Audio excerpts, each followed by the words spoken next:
All right, we are now live. Hello, Facebook friends. You may have just been with me. If not, if you are just joining for this panel, we have Dr. Sukhi Muker and we have Julie Reisler. And I know it says that I am Amber Vilhauer, but for those of you who know Amber Vilhauer, you know that is not me. I am Heather Hubbard. Amber is running her Author Up Live at the moment. And so I have agreed to step in to help with the Elevate series, which is really, it's now, I guess, 3 weeks, but it's a live stream series over a few weeks where Amber really just pulled together the most amazing people like Dr. Suki and Julie to help you mentally, um, personally, professionally, with business and strategy, all the things. And she was able to pull all of these people together as a place of service in order to give back. So I'm super honored to be here today. Um, let's start with introductions, and I'm going to let you guys introduce yourselves. So, Julie, tell us. I'm sure that most people know who you guys are, but for those who don't, will you share what you do, who you serve, how people can find you? Sure, absolutely. First of all, thank you. I'm so amazed with how quickly and beautifully this was put together, and I think it's so needed right now. And I'm honored to be part of this conversation. So I just want to thank you and thank everyone to listening. So I call myself a life designer. I have a master's degree in health and wellness coaching with like tons of certifications in leadership, mindset, well-being, nutrition, facilitation, and um, I'm actually a life design intuitive coach. I work with individuals, with teams, with groups, communities. I'm also a best-selling author, host of the podcast, The USU, and I have done a lot of speaking and also have really gotten into the mindfulness space. So I have about 15 or so plus meditations and courses up on Insight Timer with about 120,000 downloads, and just really, really honored to be in this space of helping people to actualize their potential, unlock their intuition, use it as a superpower to be what I call your USU, your best self. And yeah, this is a time where I feel like stepping in and learning to tune into your inner wisdom and to the resources, the natural well-being and pharmacy and all that you have within you is so important. And I'm honored to be here. The easiest way to find me is juliereisler.com, or my books are on Amazon, or in my Facebook group, the USU Community for Soul Seekers. Cannot wait to dig in. All right, but before that, Dr. Suki, we will let you share what you do and how people can find you. Yeah, awesome. So my name's Suki, and my background is really the crossroad between neuroscience, cell biology, and quantum physics. I've been quote unquote a primary contact physician for 18 years, but this sort of world for about 26 years. And it's really understanding it. It started out with symptoms, sickness, disease, and how to make people healthy. And then it started moving from health, healing, and then really getting into human potential and really understanding the intangibles of how our bodies are created, why we make the choices we make, why we do what we do. So for me, it's a big part of neuroscience. So it's a big part of quantum physics too. And my background is in physiology. I did spend 11 years in post-secondary school, but really supporting people to get out of their own way so they can truly become the people that they desire. I'm in very part-time practice. I work with a lot of holistic healthcare practitioners, coach and mentor them. And I've also developed something called neural integration and neural activation, which is a process of setting an intentionality, going through a breath work, a very specific breath work protocol where you activate neurological centers and then you dive deep from an alpha, beta to a theta state to actually create those things. You can find me at drsuki.com. I'm also a best-selling author. You can find my book on Amazon, Beyond Body, Beyond Mind. And I speak literally all over the world, North America, South America, Europe, Asia, and have been for about 16 years. Love it. I'm so excited about this conversation, partly because, so I'm a lawyer by training. I am very logical. I am very practical. And I have my crystals and I smudge before we get on here and I set my intentions. And so this is just so much fun for me that we get to dive into these kinds of conversations. And so I'm like, where do we even want to begin? But I think where I would like to begin with you guys is for each of you to just kind of share what you're seeing in, the responses of your clients or just what you're seeing on social media and where you feel people can make shifts, right? Because I'm seeing a lot of fear and panic, and I know, right, that there are a lot of ways for us to shift our perspective. So Mhm. I'm just curious as to how both of you are witnessing things and seeing things, and maybe even just a quick tip if we start from there for people to be able to get in a more, I'm going to say a more grounded space, but you may have your own terminology around Cool. Julie, go ahead. Yeah.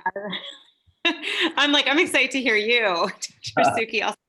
I, right away, what comes to mind, one of the areas that I've been spending a lot of time focusing and researching is on heart intelligence, heart wisdom.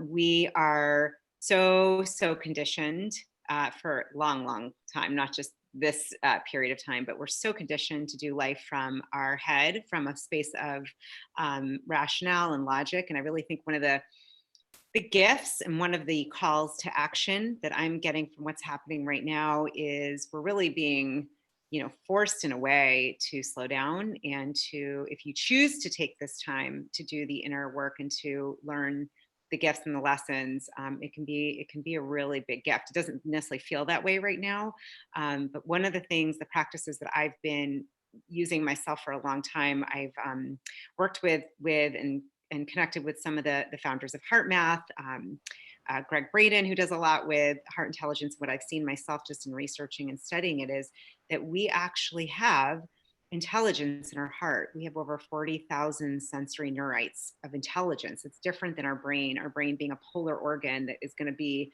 yes, no, right, wrong. It's designed to answer questions, but it can be very cause a lot of anxiety when you go there first. So I think one of the most important tools to use right now is learning how to connect to your heart and to do what's called heart coherence, where you literally sync up to your heart, the heart rate variability, HRV, and to what I found is learn to tap into your intuition, your inner wisdom that is scientifically proven. We just haven't been taught how to do that, and it's really easy. Hand to heart.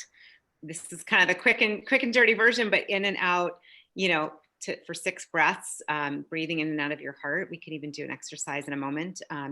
You call in feelings of well-being, gratitude, appreciation that changes the physiology in your body. And, I do a lot of heart journaling, like connecting to my heart and asking for wisdom, asking for, questions, and the answers and the response is very different than in your mind, and it's extremely grounding, and there's a way to even track it. So I've been using that, and I've also been doing a lot of tracking of evidence of where things have worked out, where I've been resilient, right? Like looking to see where have you been successful or resilient in a time that was uncharted. And I think it's important to continue that piece of really tuning into where you've been able to dig deep.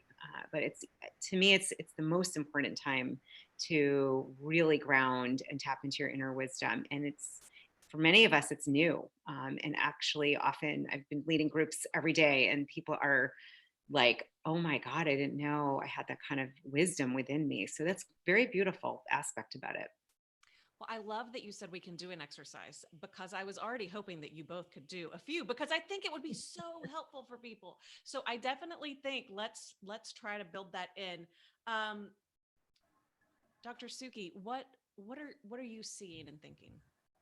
Yeah, it's interesting with, obviously we're in a unique situation in time. And, for me, I always sort of default to objective data to see what I can see.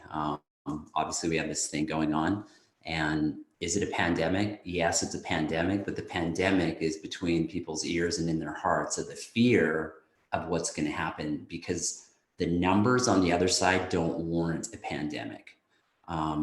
but humanity is making interesting choices and people are in a deep place of fear.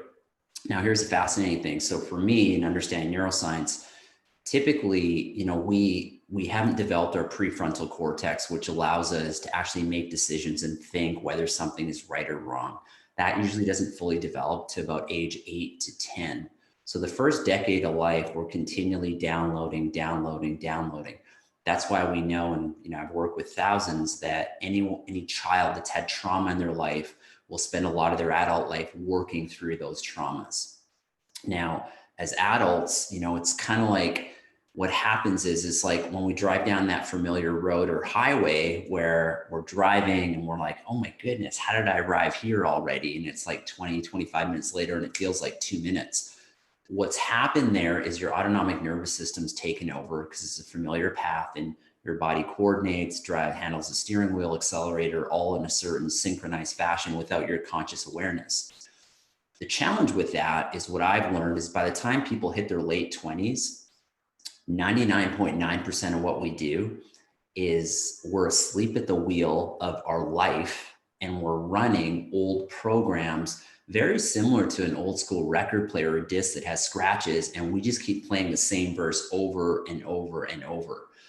The past several weeks has been a beautiful illumination for me to help people understand the fear they're experiencing has always been within them and it's always been dormant.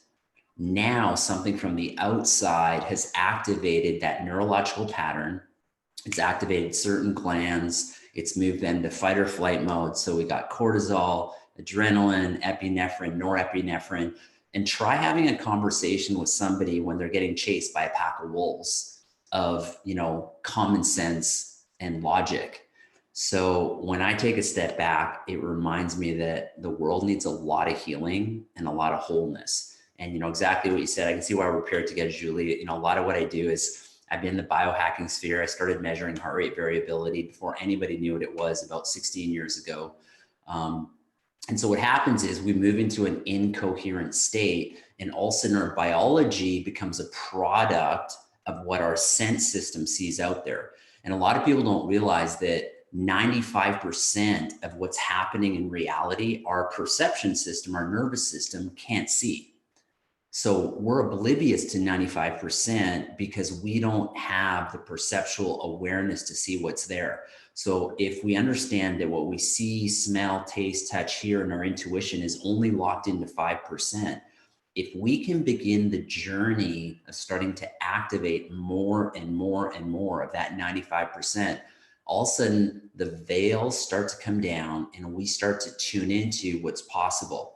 This is why I love what you said, Julie, because it's a journey of moving from here, which is finite consciousness, to here, which is infinite. And the last time I was studying this, I learned that the heart has 15 times the vibrational frequency of our head, like 15 times. So what's been the highest measured emotional states is love, gratitude, inspiration, enthusiasm.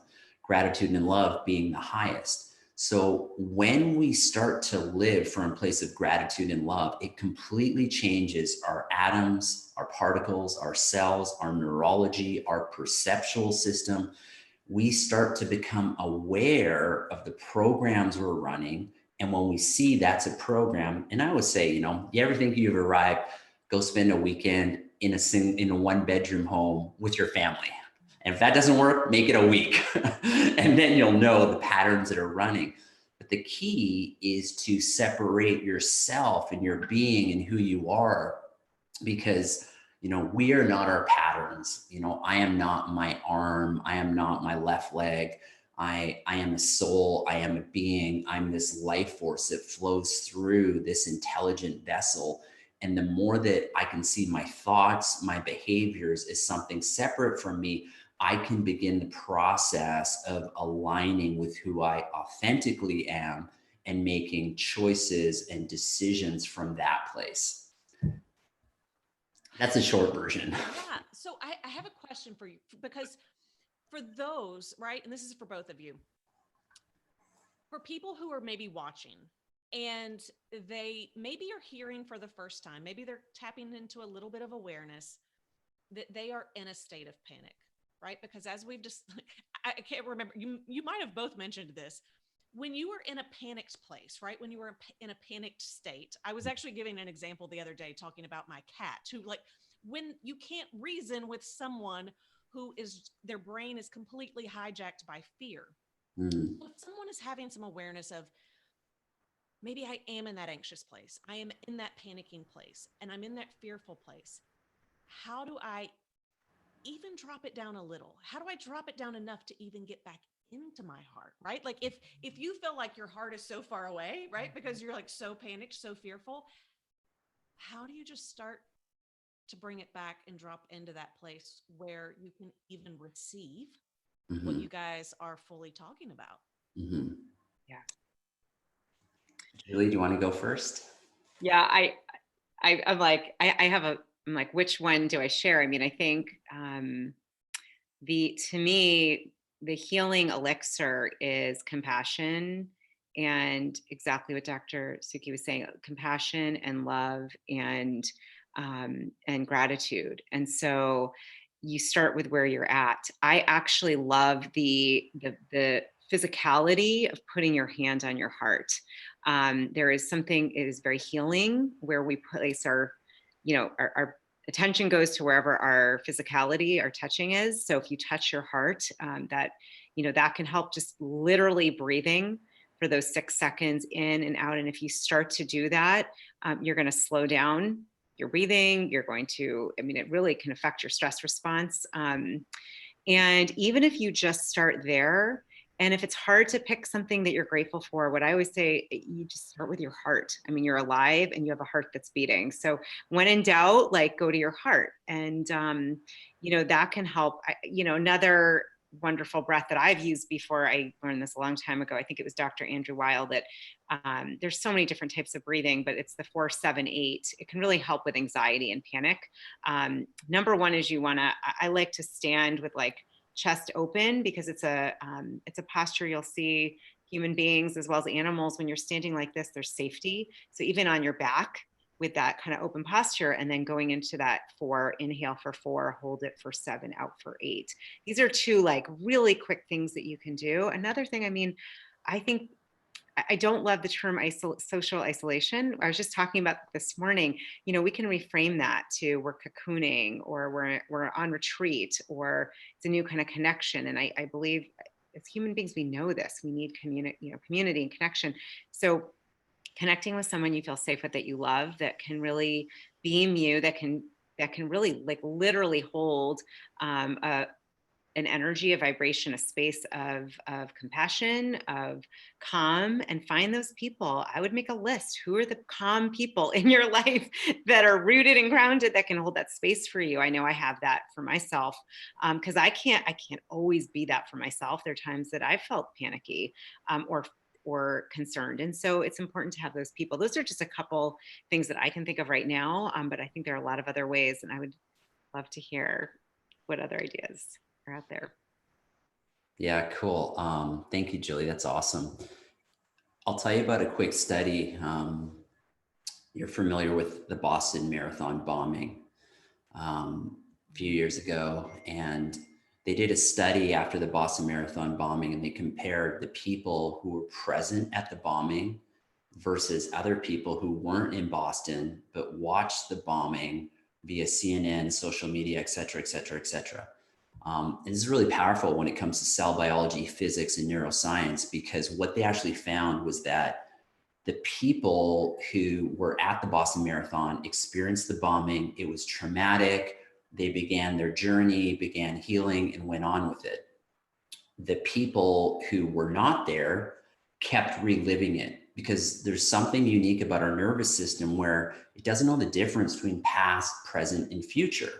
If we have an idea, a thought, or some challenge, stress, and trauma that happened 20 minutes ago, 20 days ago, 20 years ago, and you think about it and you're not in a place of gratitude and love for that challenge and experience because it's helped you become who you are today, but instead you feel guilt, you feel anger, you feel shame, whatever. a lower frequency state of emotion, that pattern, if you will, that experience is locked into your nervous system, and your nervous system thinks you're going through that experience, even though it happened 20 years ago. So you compound that, what that starts to do is it starts to create a very low resilience. And all of a sudden it adds to that whole thing of presence, where we can't be here because we no longer have the perceptual bandwidth or capacity to take in new information. So the people who watched the Boston Marathon on TV, social media, had more statistically significant post-traumatic stress disorder in comparison to the people who were actually at the bombing. So why is that powerful? It's very powerful in the situation humanity's in today, because the reality is wherever I go, and I hear people from a distance speaking, everybody is talking about the same thing. Everybody's on their phones. Everyone's either CNN, social media, this, that. And what it's doing is it's completely putting our nervous system in fight or flight. So my first thing is like, I'll say, I'm like, turn the shit off. Like, turn it off, right? Turn it off, right? Turn it off. Because once you turn it off, and, I'll say the same thing to Julie. I've been on stages where I lost my train of thought with, lots of people watching. The one thing we always have with us, when we go to fight or flight, we stop breathing. We stop activating our diaphragm, and we decrease something called the vagus nerve, the 10th cranial nerve. We decrease vagal tone. The second we start breathing deep, and it's how I sort of developed my breath work technique, was that we're starting to measure how we can increase vagal tone, which is essentially one of the most important things that we could say that Julie was talking about, increasing coherence within our heart biology, acting that vibrational frequency. So to me, turn it off and just start breathing. You can get into numbers and techniques, but in the end, if you breathe deep and you exhale and try to keep your exhale slightly longer than your inhale, you're going to activate your parasympathetic nervous system.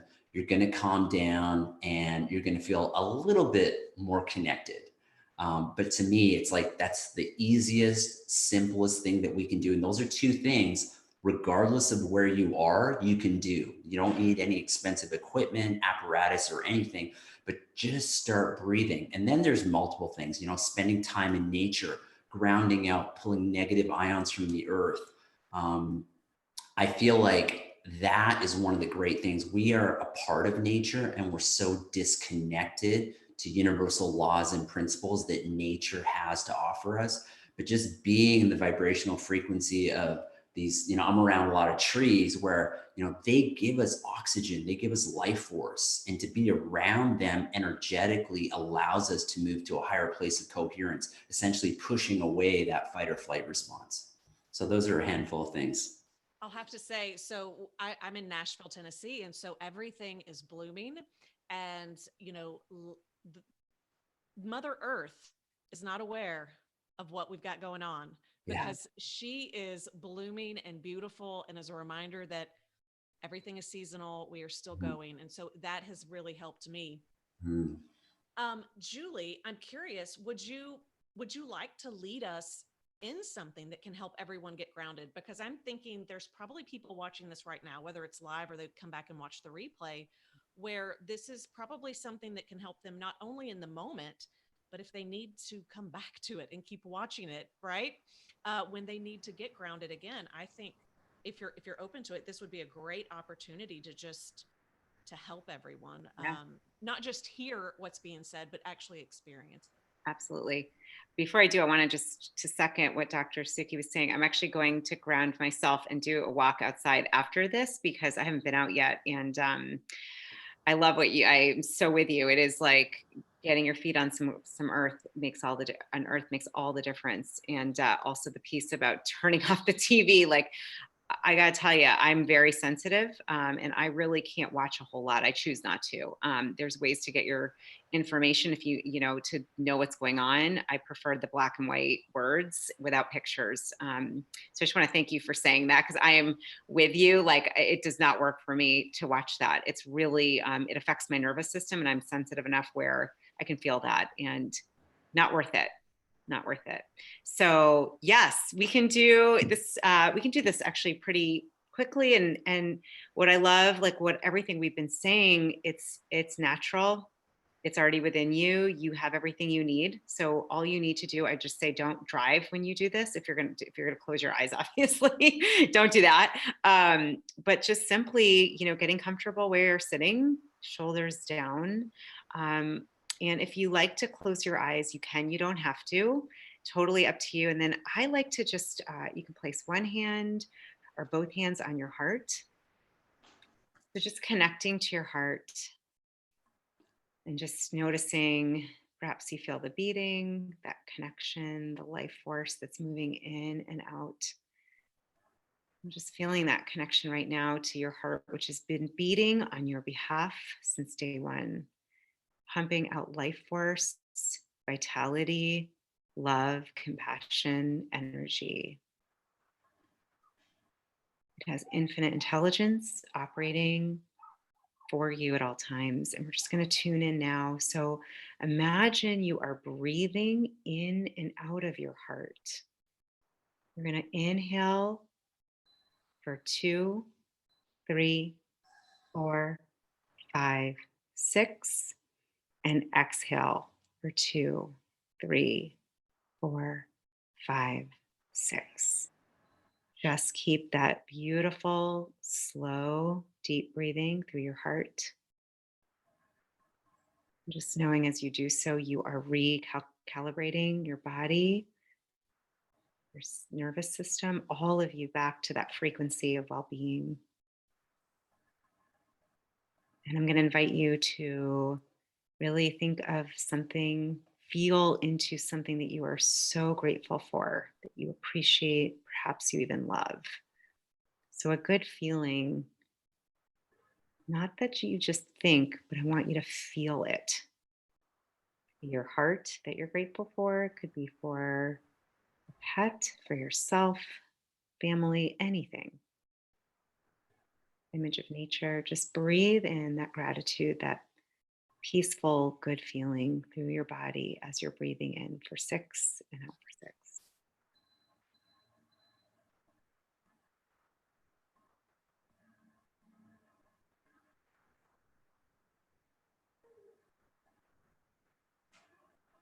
And as you're connecting to your heart, as you're inhaling, I'm going to invite you to inhale well-being and peace.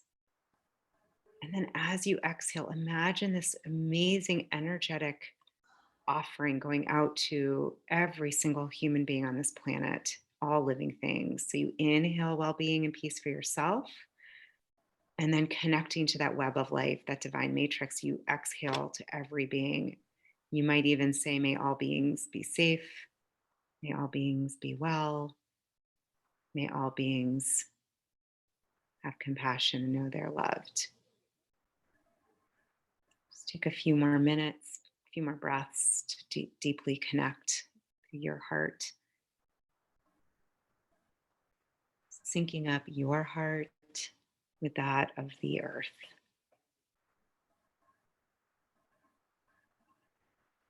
I'm just thanking Mother Earth for her wisdom, thanking your heart for its intelligence.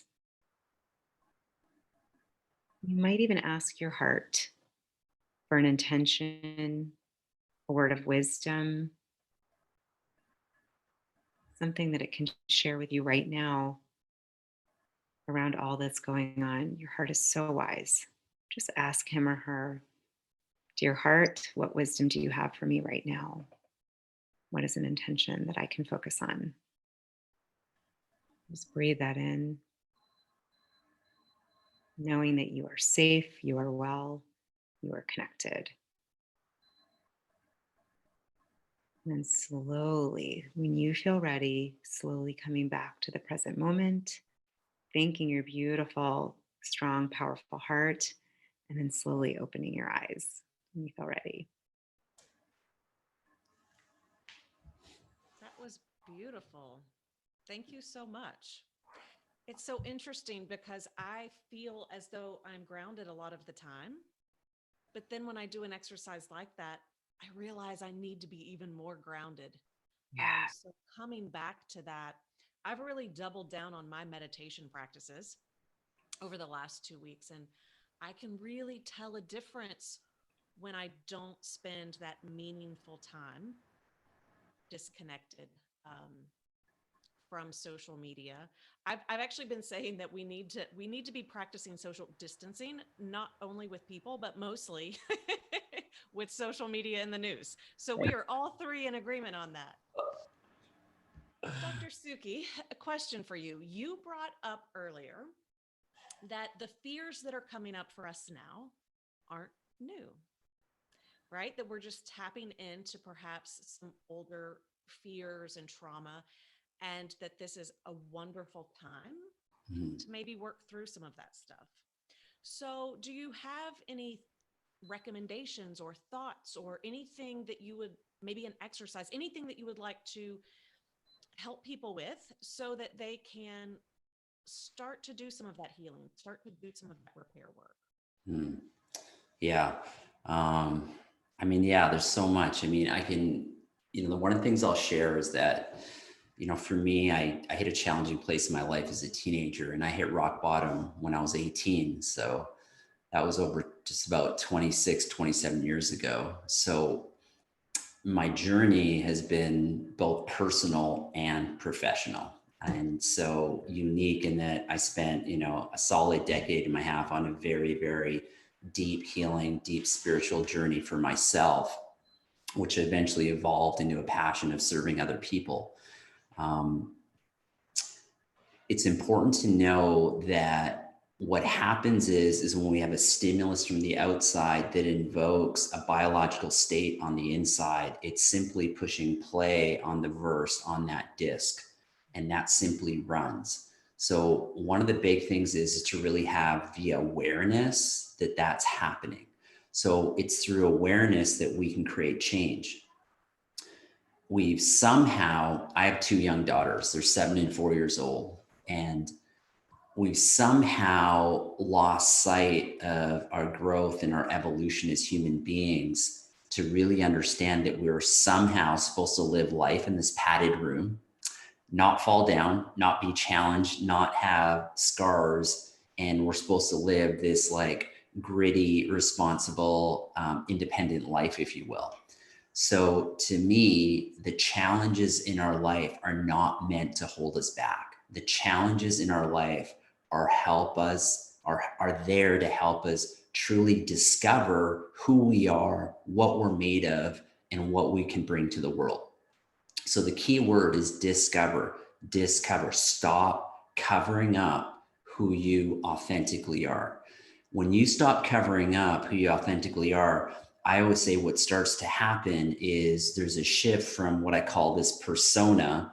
That's why I always say, like, I always find it interesting when there's a CV or a bio. It's like, oh, great. This is where, I get to puff my ego and talk about how wonderful I am. And my authentic, true, vulnerable self is, I'm just a human being. I'm just doing my best. Yes, I've read some books. Yes, I have some letters behind my name. I've shared a few ideas that's resonated with a handful of people, and that's all great. So when we start the process of realizing we are not our persona, it's like a cocktail party. The first question is, what do you do? It's for me, it's like, I want to know who you are as a human being, not like sort of how you spend your 9 to 5, because you can spend that a million ways with a certain title. So when we have that awareness, the other piece I'll take a step back from is that everything in the universe is energy. We are energy. We're made up of atoms and particles, and every atom has about 99.9% of space within that energy. So it's the moment between those spaces that if we can start to come in between those places, and that happens by what I call refiring and rewiring your nervous system. So there's two pieces here. If you've had deep trauma, deep challenges, work with a professional. And I'll say, try to work with a professional that has an understanding of the nervous system, that has an understanding of bioenergetics. That's very, very important. I don't care what the title of the person is. That matters less. I always say, you get 10 artists with a model, you get 10 different pieces of canvas, because all that matters is a person that's holding the paintbrush. It doesn't matter what their title is and who they are and where they are within themselves. It's going to be their interpretation with the 10 different canvases. So when we can start to see how we're showing up, what we're doing, and knowing that's not who we are, we can begin to change that. The reason why I say, you know, it's important to work with a professional is because they can start the process of what I call integrating, making those vibrational patterns and experiences that's locked in their nervous system fully release. And when they start to doing that, it's then your job to think about a future in which you would like to create. A big part of what I do is help people understand that the nervous system doesn't know the difference, like I said, about past, present, future. So a lot of us are stuck in our past. Well, the trick that we can do is if we can actually start to remember a future that hasn't actually happened, our nervous system goes through something called Hebb's law. And Hebb's law says neurological fibers that fire together wire together. So you start to create new synaptic connections based on that future. And when you send that intentionality out to the unified field and bring a magnetic force back into your atoms and particles, you start to become that person of what you desire before it's arrived, allowing you to live it in the fraction of the time. Something I've known over the past 2 decades being in sort of, you know, healthcare, the healing arts, is that people will sometimes heal and integrate and process their challenges, stress, traumas, but then they don't know how to create a different future. So they actually keep creating the same thing because they don't know anything else. And that's the caveat. And those are kind of my 2 pieces. Like I developed something called neurological integration, which helps integrate and process. Then I developed something called neurological activation, which allows people to create that future that they've never experienced before and allows them to go there. So I know I'm not giving you tons of tools here and strategies, but you know, again, awareness is key. And when we start to become aware of these things, and, you know, like I said, I was on a deep, deep healing journey for a decade and a half. It's a process. You know, we've been brainwashed by Advil and Tylenol thinking, I feel bad, I take a pill, I must feel better the next day. It takes approximately 7 years for all 100 trillion cells to regenerate and reorganize. So based on cell biology, healing is a process. It takes time. It doesn't happen overnight. There's waves. There's times where you're on top of the mountain, mesmerized by the beautiful view. And then there's other times you're deep in the valley and you're stuck in mud and it just doesn't feel great. And for me, being on this path for 26 years, it still happens. The difference is I have the resiliency and bandwidth to know this too shall pass and continue to do the deep work so I can navigate and move through it. That's probably the biggest difference. So I know I didn't give you a tool, but Well, I think, what I heard, yeah, I mean, but I think you did, and maybe I'm wrong. Tell me if I'm wrong. What I heard you say is, or what it made me, it reminded me of was visualizations, was meditations, and it's about where you focus your energy and where you focus your attention. And so even if we can't heal overnight, right, because there's no magic pill, it is an entire process. I think it relates to social media and the news too, where we choose to focus our energy, where we choose to focus our attention, whether it's, you know, worried about the past, ruminating about a bad future versus being in the present moment or visualizing a better future, that really can impact our mood today and start to help us heal going forward. Is that any in any way? Yeah. I mean, totally. I'm big on like intentionality. And, you know, when I think about like visualization on steroids is an intention, and an intention is actually calibrating the frequency of your nervous system the same way an artist tunes their guitar before they go on stage to play. Is when you attune the frequency of your nervous system to a certain idea or intention, you're sending what I call an electric force out to the universe, the unified field. And that allows us to collapse waves of possibility to particles of reality. I know I'm getting a bit, you know, we're going post-Newtonian here, we're going physics here. And then all of a sudden, when those start to collapse, we start to see a new reality. And that's why I really mean what I said. The pandemic is the fear associated with what's going on. And whether we're consciously aware of it or not, these principles are always in effect. So if people stay in fear, that's where they're calibrating their nervous system. They're destroying their immune system. They're scared of other people. They're throwing that out to the universe. Those waves of possibility are now collapsing into particles of reality. And we're actually pulling towards us and creating what we desire least. So we are that potent and powerful. It's like we become this self-fulfilling prophecy. Yeah. And Julie, I see you nodding your head too. Do you have any additional thoughts on that? I mean, I'm just in alignment with with everything you're saying, Dr. Sukhi. I think one of the best, I don't know who said this, the idea that we live in a participatory universe. I've tracked this in my own life.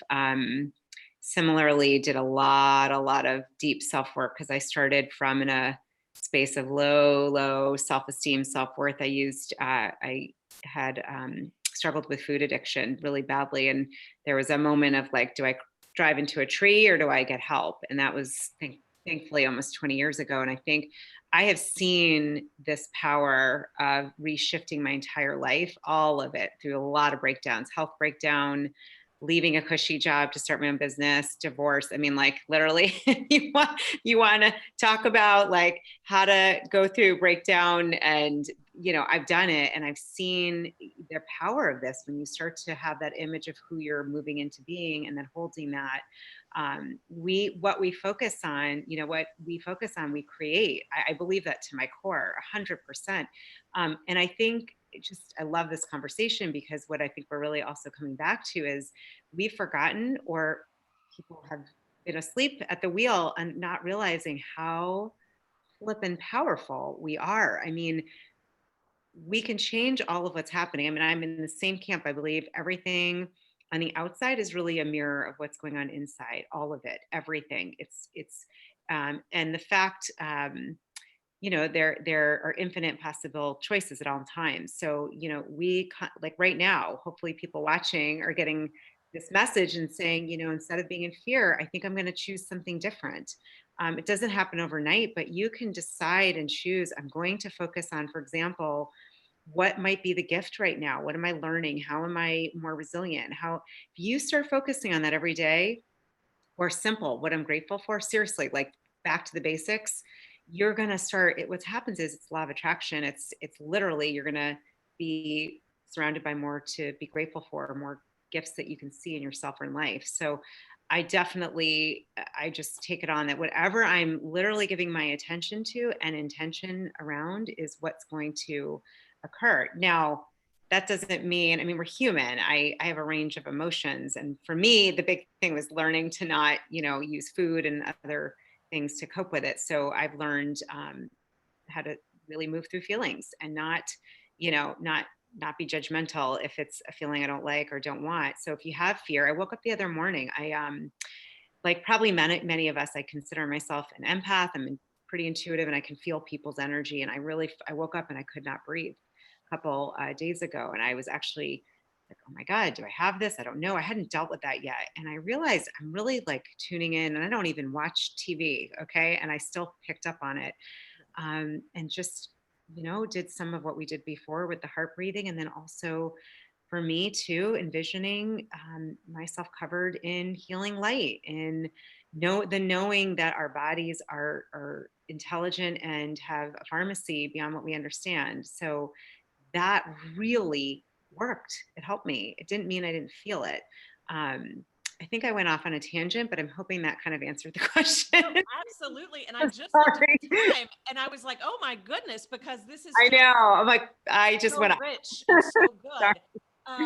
So if I know we're at time, but if either of you have parting thoughts that you would like to share with those listening, with those watching,